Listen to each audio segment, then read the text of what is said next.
দীপাবলির দিন গোটা দেশ যখন আনন্দ উৎসবে মশগুল, ঠিক তখনই সীমান্তে ভয়ঙ্কর এক অপারেশনে পাকিস্তানের ভয়ানক ষড়যন্ত্র ভেস্তে দিল ভারতের সেনা। আজকে ইন্ডিয়া টুডের একটি রিপোর্ট গোটা ভারতকে কার্যত নাড়িয়ে দিয়েছে, যেখানে বলা হয়েছে সাউথ কাশ্মীরের হেফ ভিলেজে সোফিয়ান নামক একটি জায়গা থেকে একাধিক বিস্ফোরক জাতীয় পদার্থ ভারতে ঢোকানোর চেষ্টা কিন্তু করা হয়েছে কালকে। এই সার্চ অপারেশনের ফলে ম্যাসিভ আইএডি অর্থাৎ ইম্প্রোভাইজ এক্সপ্লোসিভ ডিভাইস উদ্ধার করেছে ভারতের জওয়ানরা, যা কিন্তু ভারতের একাধিক শহরকে টার্গেট করে পাকিস্তানের পক্ষ থেকে ভারতে ঢুকিয়ে দেওয়া হয়েছিল।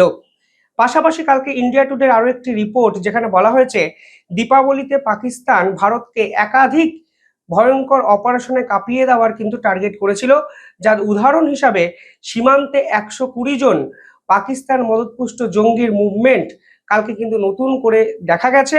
এবং এই 100 থেকে 120 জন জঙ্গিরা কালকে দিনভর চেষ্টা করেছে ভারতের সীমান্ত পেরিয়ে ভারতকে অশান্ত করার জন্য ভারতে ঢুকতে, যা ভারতের সেনাবাহিনী কিন্তু রুখে দিয়েছে।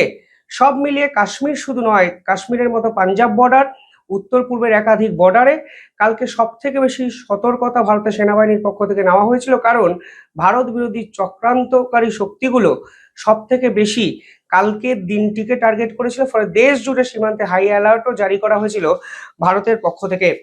পাশাপাশি কালকে আরো একটি গুরুত্বপূর্ণ তথ্য সামনে এসছে, যেখানে বলা হয়েছে যে কালকে পাকিস্তানের পক্ষ থেকে ফের পরমাণু হামলার একটি হুমকি ভারতকে দেওয়া হয়েছে, এবং সেখানে সরাসরি তারা বলেছে যে এবার ভারত যেন পাকিস্তানের পারমাণবিক হামলার সামলানোর জন্য তৈরি থাকে।